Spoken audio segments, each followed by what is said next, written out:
வணக்கம். 2024 தேர்தல்களம் முடிஞ்சிருக்கு. அது வெற்றி யாருக்கு என்பதை மக்கள் அவ்வளோ பார்த்துட்ருக்காங்க.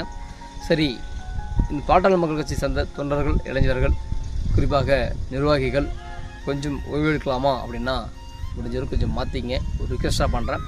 2026க்கான தேர்தல் காலத்தை நோக்கி நம்ம ஓடணும். ஏன்னா அப்போ தான் அண்ணன் அன்புமணி அவர்களை அரியாசனத்தில் அமர்த்தணும். அதற்கு முன்பாக வாணிமடி கனகராஜ் என்ற யூடியூப் சேனலில் ஆதரவு தெரிவிங்க. இன்னும் சொல்லப்போனால் இந்த யூடியூப் சேனல் அடுத்து 2 வருஷத்திற்கு 2026 காலத்தை நோக்கி போகும். ஏன்னா வாணிமடி சட்டமன்ற தொகுதியில் நிச்சயமாக பாட்டாளி மக்கள் கட்சி மாம்பழ சின்னத்தில் களம் காண்போம் என்கின்ற ஒரு உறுதியோடும் ஒரு நம்பிக்கையோடும் இந்த இளைஞர்களை வைத்துக்கொண்டு நாம் ஏன் அவர்களிடத்தில் போய் நிற்க வேண்டும், மற்றவர்களிடத்தில் நிற்க வேண்டும் என்கிற ஒரு கேள்வியோடும் இங்கே மாட்டு சந்தை பிள்ளைகளும் அன்புமணியை நோக்கி வந்துக்கிட்டு இருக்காங்க. ஸோ நமக்கான வேலை அதிகமாக இருக்குது. அந்த வேலையை அதுக்கு தகுந்த மாதிரி நம்மளுடைய வேகத்தை நம்ம கூட்ட வேண்டும் என்கின்ற ஒரு கோரிக்கை வைத்துக்கொண்டு நிச்சயமாக 2026 பாட்டாளி மக்கள் கட்சி வாணிமடி சட்டமன்ற தொகுதியில் போட்டியிடும் மாம்பழ சின்னத்தில் என்கின்ற ஒரு உத்தரவோடும் உங்களிடம் விடைபெறுகிறேன். நான் மாவே கனகராஜ், வன்னியகுல சத்திரிய.